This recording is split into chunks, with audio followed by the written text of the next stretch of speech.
Bom dia, pessoal!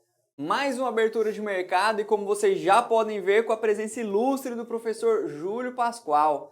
Então se liga que tem aula hoje. Vamos falar mais um pouco sobre o arcabouço fiscal, sobre a reforma tributária e tem muito conteúdo para vocês. Além disso, daqui a pouco já tem Day Trade ao vivo, análise de ações e muito mais na nossa programação.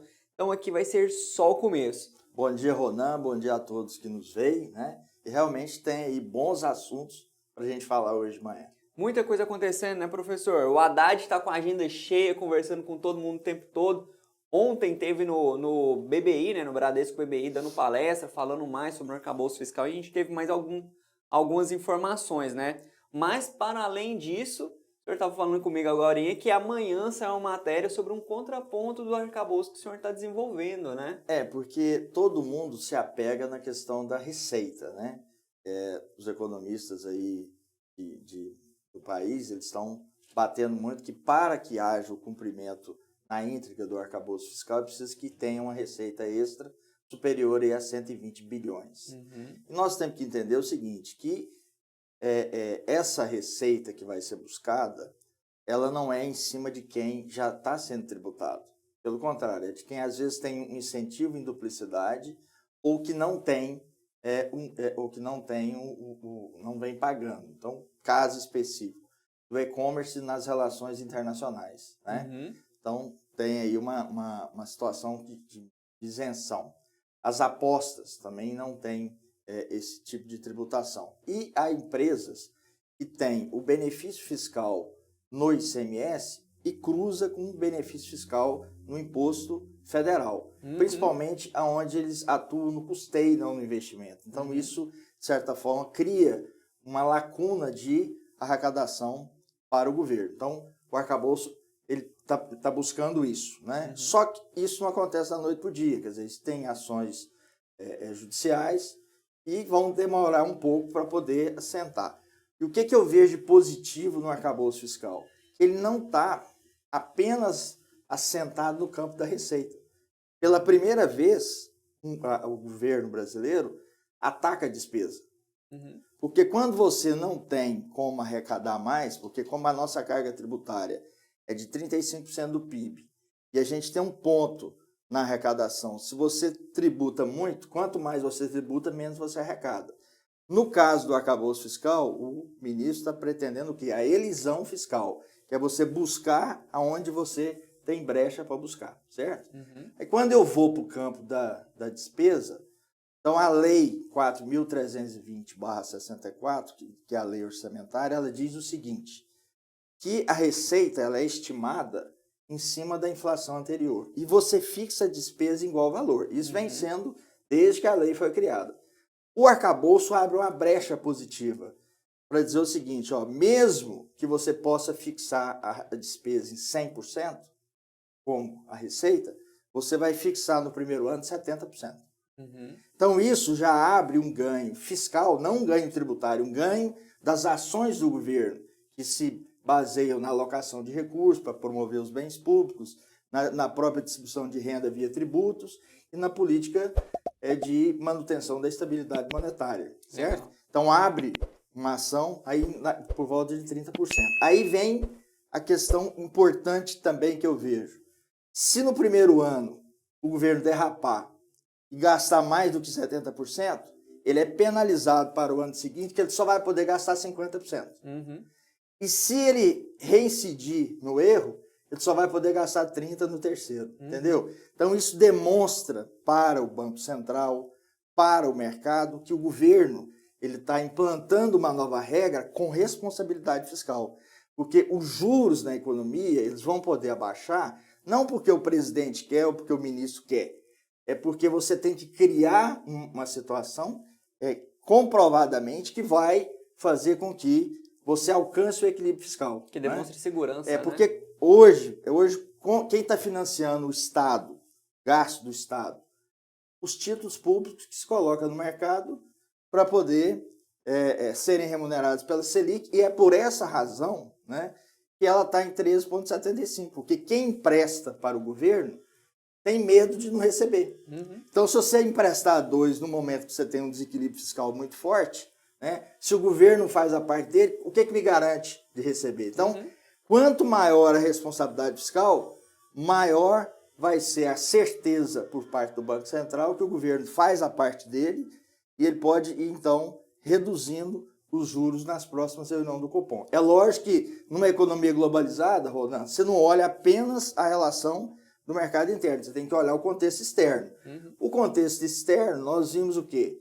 As duas crises lá, as crises bancárias, né, dois bancos no mercado americano, mas o Federal Reserve agiu rápido e aportou recursos, então tirou a possibilidade de um efeito em cadeia, e você vai para a Europa, teve o problema do crédito suíço, que também o Banco Central Europeu fez um aporte de 100 bilhões, né, de dólares e criou, de euros, e colocou, abriu espaço para a compra daquele banco. Então, sim, de certa forma, a economia mundial ela também está, vamos dizer assim, o que poderia provocar uma certa incerteza e fazer com que os juros aumentassem em cadeia lá e gerasse uma desvalorização do real aqui, uma valorização muito forte do dólar para poder aplicar em mercados mais seguros, a gente não vai ter, justamente porque os bancos agiram rápido, né? Então, uma calmaria lá fora e esse arcabouço fiscal sendo colocado e olhando pelo enfoque da despesa, você vê a possibilidade da gente começar, vamos dizer assim, a virar o jogo de forma sustentável, priorizando a indústria, o agronegócio, para a gente poder crescer a economia. Legal. Professor, a proposta do arcabouço é zerar o déficit já em 2024, já no ano que vem, e até o fim do mandato do presidente Lula ter um superávit de 1%, né? Para isso, vai precisar, como o senhor disse ali, que na casa de 120 bilhões, o conversado é entre 100 e 150 bilhões para que isso seja possível. Na opinião do senhor, é possível? Na minha opinião, é possível você, de fato,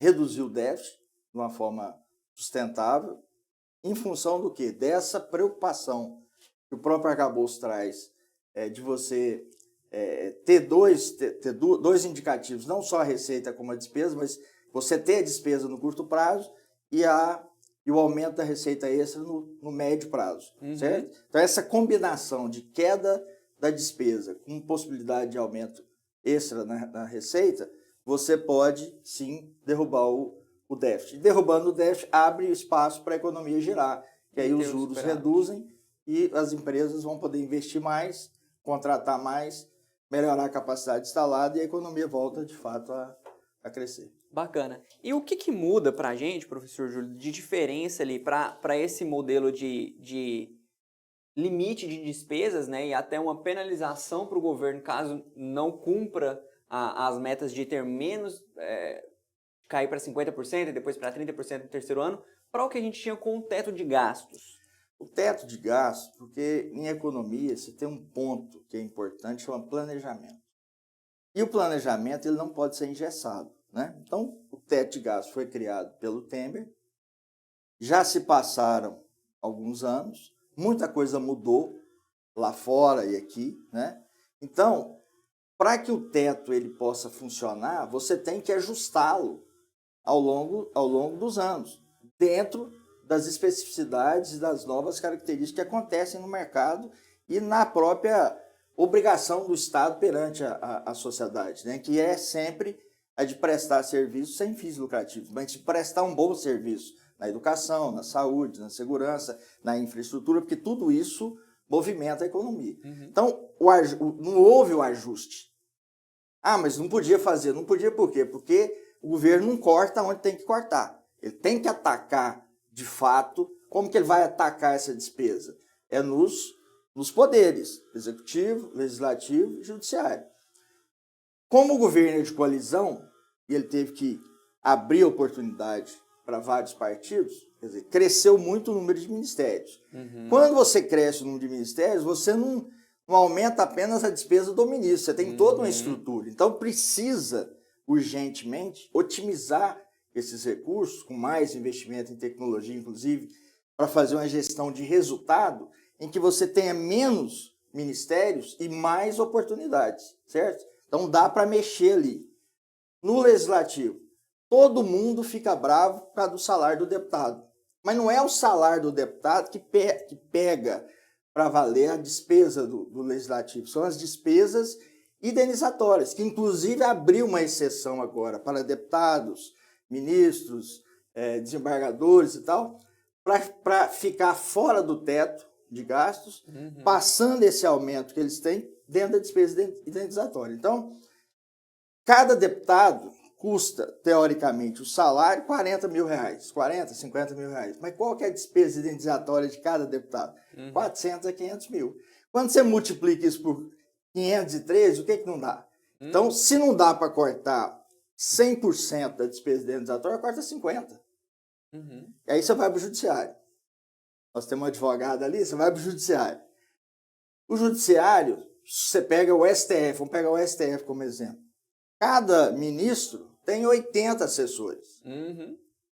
Ninguém ganha salário mínimo, né? Porque são especializados. Então, você tem um salário aí superior a 20 mil. Da mesma forma que a proposta de usar essa tecnologia, essa inovação dentro do legislativo, você usar no judiciário também. Para você otimizar os processos, né? E não depender de 80 assessores para isso. Você pode fazer, às vezes, com 60, com 40 e fazer um trabalho melhor. Então, para resumir, se você fizer uma reforma administrativa séria, você corte na carne dos 3 poderes, não apenas nos funcionários que ganham menos, como é de praxe, você vai poder ter uma reforma tributária de verdade, que vai conhecer as necessidades de financiamento do setor público e ter uma carga tributária compatível com isso. Porque quando a gente entra na reforma tributária, o que a PEC 45 e a PEC 110 ela propõe? Principalmente a simplificação tributária, né? E propõe a mudança do sistema de tributação, da origem para o destino, ou seja, da produção para o consumo. Essa questão da reforma, todo mundo, quando você fala em reforma, o que você pensa? Você pensa que vai cair a carga tributária, aumentando a base de contribuição. Mas as duas PECs, elas não dão essa certeza, por quê? Porque não conhece a necessidade de financiamento do setor público. E você só conhece se você fizer uma reforma administrativa realmente consistente, entendeu? Sim. Então você vê o tanto que é melindroso essa questão do arcabouço com a reforma, com a economia, com os juros. Então tem tudo a ver. Então quanto menos errar no arcabouço e menos errar na aprovação da reforma, melhor vai ser para a economia. Então, em resumo, para que o arcabouço fiscal funcione e a gente atinja as metas de gerar o déficit, ter superávit, a gente precisa, de fato, de uma reforma administrativa e uma reforma tributária também. É algo que vem tentando desde o governo Bolsonaro, também vem falado, não conseguiram passar nada dessas duas reformas, né? Nesse governo, passa? Eu acho que o governo está se colocando de uma forma positiva, porque se tem uma coisa que nós não podemos negar do presidente Lula, é que ele tem uma boa capacidade de articulação. E nenhum presidente, num sistema presidencialista, que depende do Congresso para validar os seus projetos, governa sem essa articulação.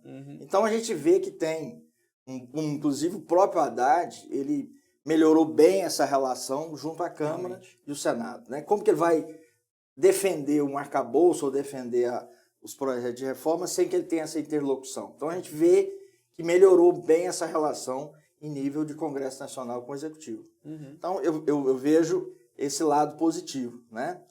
E também a própria, assim, um ambiente mais harmônico que nós estamos tendo no país nesses 100 dias. Você não vê mais uma briga aberta, direcionada ao STF. Tá uma calmaria, né? Parece que aquele negócio que era um processo de ebulição todo dia, né? A gente não vê mais falar no ministro Alexandre de Moraes, como não vê falar nos outros ministros. Vê falar dentro do rito processual, mas não na mídia contábil. Então, o país estava muito judicializado, né?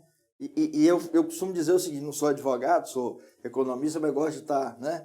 O STF, ele só entra em 2 situações, na omissão e na consulta. Então, aquelas ações do ministro Alexandre de Moraes, que muitas vezes a população às vezes ficava sem entender, Não é porque o STF estava intervindo na economia, é porque ele estava sendo cobrado para intervir. Essa é o ponto principal, né? Então, acho que uma harmonia entre os três poderes, uma capacidade de articulação e entender que o arcabouço fiscal não depende apenas da receita, mas ele atacando a despesa, ele vai conseguir fazer esse dever de casa, nós só temos a ganhar em termos econômicos, em termos sociais, e o país melhorar substancialmente e passar um pouco dessa turbulência que a gente viveu nos últimos anos. Bacana. Ontem no BBI o Haddad, inclusive, falou já sobre a reforma tributária, né? Destacou alguns pontos. Por exemplo, 20% de taxação sobre os dividendos, o fim do JCP, né? O juro sobre o capital próprio das empresas, 5% de cobrança nos royalties das empresas de commodity, até uma redução de carga tributária em alguns cenários também, mas ele bateu bastante no que ele chama de distorção que está acontecendo no sistema tributário, né? Você até citou sobre isso, sobre algumas empresas que pegam ICMS para descontar em outro lugar, então gerando uma distorção mesmo. Empresas estrangeiras mandando produtos para cá sem pagar taxa de importação, né? O consumidor final, ele sempre vai ver isso aí com maus olhos. Porque o cara que está sentado atrás do computador comprando uma vasilha da Tupperware na Shopee, muito mais barato que vem da China aqui, né? do que comprar aqui, vai ver com maus olhos. Mas o impacto disso tributário chega na casa de bilhões, né? Não existe reforma em que todos ganham, né? Toda reforma, alguém vai perder um pouco.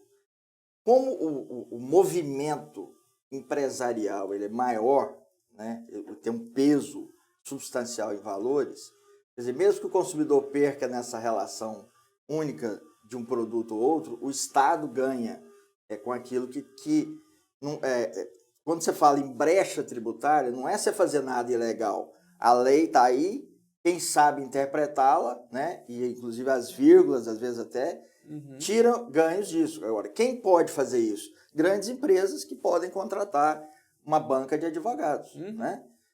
E isso distorce por quê? Porque o pequeno empresário ele não tem essa condição, né? Então você tem que ter um tratamento tributário onde todos têm acesso às mesmas condições, ou pelo menos aproxima, né?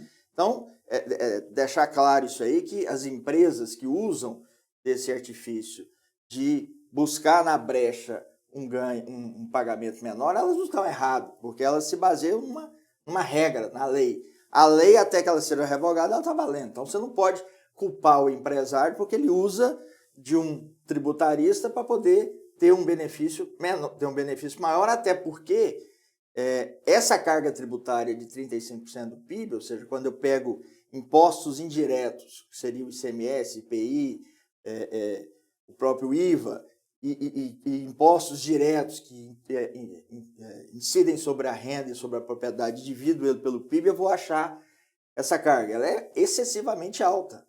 E no Brasil nós temos uma carga tributária de 35% do PIB e uma taxa de investimento de 20%, sendo que, no último ano, 19,4% foi feito pelo setor privado, que é extremamente penalizado com a carga tributária, e apenas 6% pelo setor público. Então, aí entra essa questão do arcabouço, que é importante. O que o Haddad quer? Que você sobre recursos para que o governo faça investimentos em infraestrutura. Agora, para que aconteça isso, não dá só para o governo fazer, ele precisa de parceria público-privada. E nós temos no Brasil um problema sério.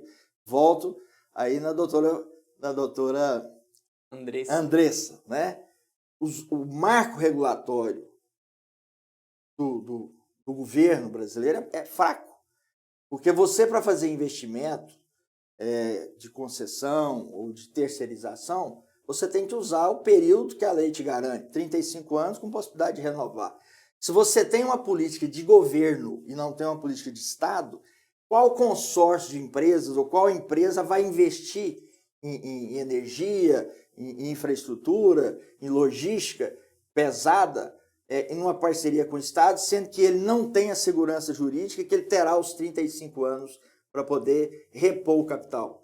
Então, existem alguns ajustes da economia que passam pelo direito, pela lei, que precisam ser realmente priorizados para que o país possa numa parceria público-privada, realmente atender aquelas demandas que são prioritárias e que o governo sozinho não dá conta de fazer. Então, veja aí a importância dessa questão do arcabouço dar certo, né? Quer dizer, você ataca a despesa, uma coisa que nunca aconteceu no Brasil, vai ser o primeiro governo que vai, de fato, enfrentar a questão da despesa, porque normalmente todo mundo gosta de gastar mais, né? E o que é público aí gasta mais mesmo, porque não é de ninguém, né? Teoricamente não é de ninguém, mas é de todo mundo, porque você banca através dos impostos, né? Sim. Então, atacando a despesa e criando um regramento para a questão das concessões serem mais, vamos dizer assim, confiáveis, você pode sim dar um passo à frente já nesse governo e consolidar um segundo, um terceiro, enfim, eu vejo dessa forma. Legal, bem bacana. Pessoal, é aula que chama isso daqui. Professor Júlio, vamos dar uma olhada no que está acontecendo no mundo. Tá do lado de cá, tem que passar para o lado daí.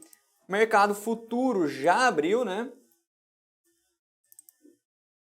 E olha só, Estados Unidos hoje abrindo em queda, né? Dow Jones futuro com a queda de 0,07, o S&P 500 futuro com a queda de 0,13 e o Nasdaq futuro com a queda de 0,06. Reflexo dos juros americanos terem subido. Dow Jones está dentro do setor industrial. Aqui o setor de tecnologia, então precisa essa combinação de política monetária mais ortodoxa, ou seja, de reduzir crédito e aumentar juro, isso tem que ser muito estudado, porque às vezes você pensa assim, não, lá nos Estados Unidos passou de 4,75 para 5, é 0,25, é 0,25 em cima de um montante que, quando você vai olhar a taxa de lucro da empresa, ela também está baseada nisso. Então, se você sobe mais o juro do que o lucro da empresa, você tem um problema que teve aí de dificuldade, tanto de banco quanto do setor da atividade simplesmente industrial. Compensa mais colocar na renda fixa do que muito se mais, investir numa empresa. Nesse momento,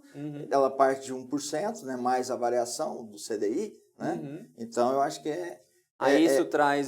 Eu acho que o investimento mais conservador nesse ambiente ele é melhor. Eu costumo dizer bolsa, e aí vocês são especialistas, né? E é importante a galera que nos assiste aqui vir aqui conhecer, né? Porque bolsa você aplica naquilo que está temporariamente na baixa, mas que tem expectativa de crescimento, e você tem que ter um dinheiro que você pode perder. Então vamos falar aqui para o pequeno investidor, eu tenho 10 mil reais. O que eu posso perder que eu não vou infartar? 2 mil. Então eu vou pegar 8 mil e vou pulverizar isso numa renda fixa, pode ser até na poupança, você, embora tenha um ganho mínimo, mas você tem uma liquidez imediata, mas 80%, 90% na renda fixa, 10% na poupança e os 2 mil lá na bolsa. Uma renda variável. Né? Resultado. O que nós estamos vendo no cenário aí? A possibilidade de redução do preço das commodities, né? Isso em função da reversão do crescimento da China, que usa muita commodity. Então, quando tem uma situação dessa, a Vale, por exemplo, as empresas que mexem na área de minério de ferro, elas têm uma tendência de baixa nas ações, não que elas não vão subir na medida que isso se reverter. Então é bom comprar ação, vamos dizer, de empresas que estão atuando na área de commodities agora. Aplicou, teve uma melhora, pega essa remuneração, distribui novamente numa cesta de aplicações, partindo da renda fixa, e deixa os 2 mil lá, para você ganhar no médio e no longo prazo. Porque eu falo isso para meus alunos, não põe na bolsa o dinheiro para você pagar o aluguel, a prestação do carro no final do mês, porque você pode pôr 2 e tirar 500. Como você pode pôr 2 e tirar 5 mil, né?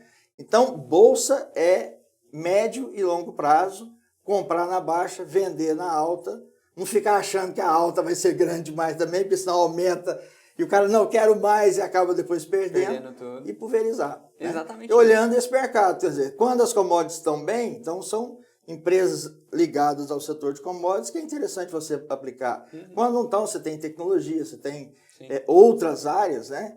Diversas áreas. Então, É importante você ter técnicos como aqui na Goiás Invest, que acompanhem isso diariamente e pode dar um retorno melhor para o investidor. Perfeito. Enquanto isso, o EWZ, o índice da Bolsa Brasileira lá nos Estados Unidos, sobe 0,4%.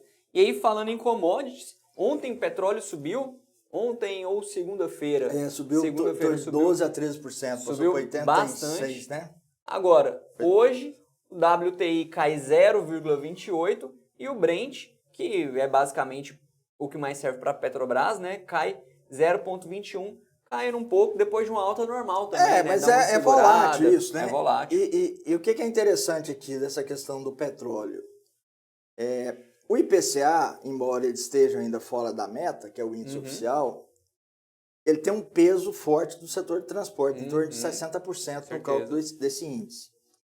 E o que pesa em cima disso é o combustível, né? O governo atual, ele está mantendo o subsídio em cima do óleo diesel, que para mim é fundamental, porque 95% do que se escoa no país é com caminhões. Né? Então, se ele conseguir segurar o preço do óleo diesel, ele tem um controle muito substancial da inflação. Muito embora a gasolina suba, o etanol sobe, mas o peso maior é do óleo diesel. Então, a minha preocupação quando o petróleo no mercado externo sobe é de o governo não fazer uma coisa que ele pode fazer. O passado não fez e esse aqui não está fazendo ainda. Mas eu acho que ele tem que olhar para isso. Qual é o maior acionista da Petrobras? Não é o governo brasileiro? Então, a Petrobras ela tem que dar lucro. Nós temos que parar com essa bobagem de achar que a Petrobras não pode dar lucro, que ela não pode distribuir dividendo. Ela tem que dar lucro e tem que distribuir dividendo. Por quê? Como o Brasil é o maior acionista, ele vai pegar parte... tem que pegar parte desse dividendo e subsidiar justamente o quê? O óleo diesel, o gás de cozinha, o querosene para aviação, que tem um peso maior na economia, certo? E fazer isso com parte dos lucros da Petrobras para não entrar na questão do arcabouço fiscal. Você entendeu? Então, se ele usar parte do recurso da Petrobras para subsidiar o setor de combustível, ele vai ter um peso menor do transporte no IPCA. Então, mesmo aumentando o barril de petróleo no mercado externo, ele consegue manter a inflação mais baixa aqui dentro, sem incorrer nessa questão do equilíbrio fiscal. Eu acho que isso é fundamental. Parte você usa para subsidiar e parte você reinveste na Petrobras, porque a gente precisa fazer o quê também? Nós estamos refinando hoje 60% do que a gente produz de petróleo no Brasil. Perfeito. Então, nós temos que chegar a completar essa matriz do refino. Completando a matriz do refino, você vai depender menos da paridade do mercado externo. Porque enquanto a gente não refina o 100, nós temos que pegar o óleo, principalmente do pré-sal, que é um óleo viscoso, grosso, vender ele cru e comprar os derivados. Essa transação é em dólar. Se eu não repasso isso para o preço do combustível e desconheço essa paridade, amanhã pode acontecer com o consumidor brasileiro, em termos de combustível, o que aconteceu conosco em termos de energia no governo da Dilma, que ela subsidiou sem poder subsidiar. Depois a conta veio, entendeu? Então nós não precisamos mexer na questão da despesa para subsidiar os combustíveis, principalmente o óleo diesel, o gás e o querosene, na relação receita e despesa no arcabouço fiscal. Não podemos usar parte dos lucros que nós temos da Petrobras para fazer esse subsídio. Legal. Eu acho que essa combinação aí pode ajudar muito o país. O pessoal tá dando bom dia. O Gabriel no Mercado diz que é uma aula, e é mesmo, Gabriel no Mercado. Bom dia para quem está chegando aí agora. E para mostrar isso aqui que o professor Júlio acabou de falar, olha só, Petrobras, nos últimos 12 meses, ela distribuiu 69,3% de dividendo. É dividendo demais, é a maior pagadora de dividendo do mundo, excelente para poder investir. Foram R$16,77 com o olho fechado. Né? Sim. E olha só, isso aqui, quando a gente vai ver os acionistas da Petrobras, nós temos... Cadê? A União Federal sendo proprietária de 50,25% das ações ordinárias de Petrobras. Isso corresponde a 3.740.470.811 ações. Então 3,7 bilhões vezes R$16,77, e isso é o que o Brasil ganhou com o dividendo de 50 Petrobras. bilhões Exatamente. de reais. Né? Já Quer é dizer, metade do que precisa você pode aqui pro usar arcabouço. 20% disso para subsidiar esses combustíveis que têm um peso maior no IPCA. Com isso você segura a inflação. E tem um detalhe, Ronan. Qual que é o melhor programa social que um governo pode passar para o cidadão, principalmente de baixa renda? A estabilidade monetária. Perfeito. Porque quando você tem a estabilidade da moeda, o seu poder aquisitivo melhora e você pode ter um ganho substancial na sua sobrevivência. Então, assim, nós temos que parar de pensar que o que vai resolver o problema da desigualdade no Brasil é o Bolsa Família ou qualquer outro programa social regional. Não. Que o próprio nome já diz, é uma assistência, né? Nós temos que primar para esse equilíbrio, para manter os pilares do Plano Real fortes, que é regime de metas de inflação, taxa de câmbio flutuante e o equilíbrio fiscal. E esse equilíbrio é fundamental, por isso eu estou batendo na tecla aqui do arcabouço, para que você possa, de fato, ter as condições de melhorar o poder aquisitivo da população. Melhorando o poder aquisitivo da população, você não vai precisar de pôr tanto dinheiro em programa social, certo? E uma coisa que é importante também para falar, qual que é o melhor governante? É o que começa com um número X de cartões e ao passar os 4 anos, ele aumenta aquele número ou diminui? Para mim, é o que diminui, porque diminui significa que você, por programas de capacitação, olhando as demandas do mercado, você incluiu aquele número de pessoas. Então, no Brasil, nós temos que mudar essa concepção. Hoje, o grande governante do Brasil é que parte de um número X de cartões e aumenta esse número. Né? Então, você cria uma dependência. Nós temos que incluir pessoas na atividade produtiva e aquele que sai dá lugar para o outro que está na miséria e precisa entrar. Então, isso é um ponto que não funcionou nos governos do PT anteriormente, com o Pronatec, que treinou, mas não voltado para o mercado, como não funcionou aqui em Goiás também, com os programas de transferência de renda, que tinha o Bolsa Futuro e não priorizou as pessoas do cartão Renda Cidadã. Então a gente precisa ajustar isso. Não ter programa social como instrumento de manutenção do poder, mas tem que ter programa social como instrumento de inclusão das pessoas na atividade de trabalho. Aí nós vamos também diminuir as despesas públicas e ajustar dentro desse contexto do equilíbrio. Legal. Professor Júlio, eu gosto demais desse tipo de conversa, inclusive depois, na próxima oportunidade que nos encontrarmos aqui, eu quero conversar sobre isso, qual que é a opinião do senhor sobre vamos taxar no consumo, vamos taxar na renda, o que seria melhor? Porque se for deixar, a gente vai conversar aqui horas e horas. Aí o pessoal não entra, né? Não entra. Mas muito obrigado. Eu que agradeço. Foi maravilhoso. Essa dupla tá ficando... O primeiro foi com o Leandro, depois com o Gabriel, né? Agora com hoje você. Comigo. Isso aí só me dá mais responsabilidade, né? Porque só tem fera aqui. Com certeza. Estou aqui. Finalizamos. Leandro vai entrar ao vivo agora com vocês, pessoal, para o Day Trade ao vivo. Mais uma vez, muito obrigado, professor Júlio. Foi fenomenal. Eu espero que vocês tenham gostado, né? Espero que vocês tenham gostado. Espero que vocês tenham aprendido bastante, porque com certeza eu aprendi, eu absorvi bastante coisa. Pessoal, esse é um conteúdo extremamente denso e importante, tá? Economia e política andam lado a lado aqui, ó. E mercado financeiro está inserido nisso. Não tem como você pensar em investir, em montar uma carteira, em comprar uma ação sem entender todas as nuances ali da economia, do que está acontecendo no seu país, tá? Então isso aqui é extremamente importante. Se você chegou agora e não assistiu, quando esse vídeo quando a gente finalizar, volta aqui no começo. Em 20 minutos vai ter abertura? Em 20 minutos está no YouTube, só que você vai estar acompanhando o Leandro. Então, depois que finalizar a programação da GoInvest, vai ter lá o vídeo da abertura do mercado com o professor Júlio Pascoal. Assiste, aprende e vai conversar com seus amigos vai ser um cara inteirado sobre política, sobre economia, vai ter pauta para falar com todo mundo. Bom dia! Tá enxergando bem? Eu estou aqui agora com Proteção raios ultravioletas, 100%. Importante, porque a iluminação aqui é muito forte. Amber Vision. Hã? Já viu? Tô mutado. Ai, estou mutado. Amber Vision com vocês. Estou protegido dos raios 100% ultravioletas. Então põe sua senha aí, ó.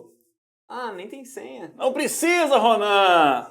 Leandrão, manda Falou, valeu, Valeu, galera. pessoal. Vamos que vamos, hein? Porque hoje estou protegido dos raios ultravioletas. Sigo com vocês. Samuel, pode soltar a vinheta, hein?